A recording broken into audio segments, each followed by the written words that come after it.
Hello friend, welcome to the channel solution. हमारे GPAT NIPER pharmacist drug inspector exclusive series में आपका स्वागत है। आज के इस छोटे से वीडियो में हम बात करने वाले हैं डिफरेंस बिटवीन फाइसोस्टिग्मिन और नियोस्टिग्मिन। यह आपके सेमेस्टर एग्जाम के लिए भी यूजफुल होगा। दोनों में डिफ्रेंशिएट करेंगे तो सबसे पहला जो डिफ्रेंशिएट का पैरामीटर होता है वह है सोर्स, जहां से हम उसको ऑब्टेन करते हैं।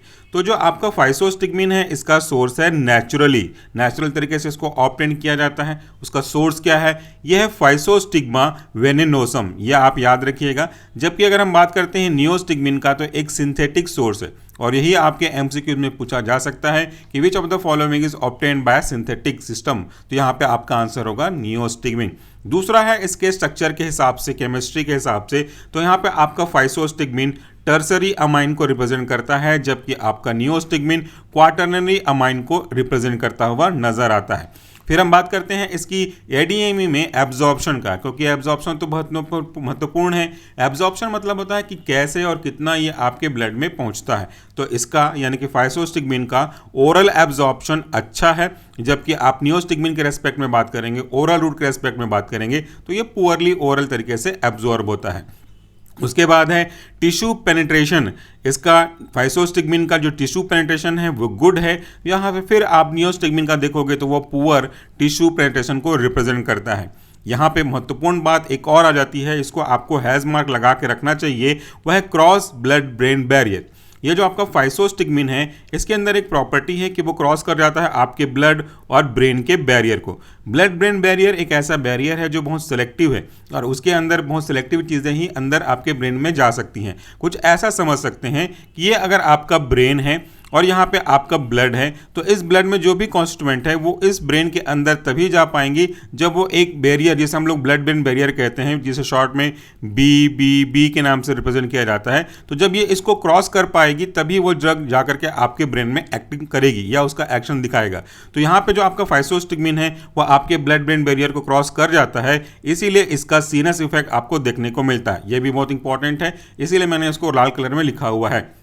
जबकि दूसरी तरफ अगर आप नियोस्टिग्मिन का देखेंगे, पेनिट्रेशन देखेंगे, तो दे does not cross the blood brain barrier. और चूंकि ये क्रॉस नहीं करते हैं, नॉट क्रॉस, तो क्रॉस नहीं करने की वजह से इसका सेंट्रल नर्वस सिस्टम से संबंधित कोई भी इफेक्ट आपको देखने को नहीं मिलता है।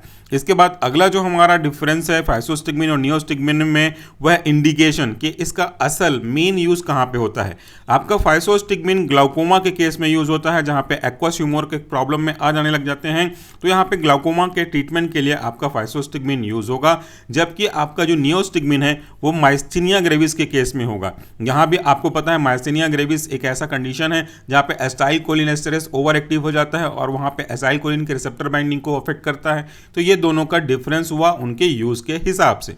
नेक्स्ट और लास्ट हमारा डिफरेंस है वह है कि ये पॉइजनिंग के केस में अगर आप बात करोगे तो कहाँ पे आपके लिए बेनिफिशियल होगा, ये भी क्वेश्चन इंपॉर्टेंट है। तो ये यूज होता है आपका एट्रोपिन पॉइजनिंग में। महत्वपूर्ण है कौन सा पॉइजनिंग? एट्रोपिन पॉइजनिंग में।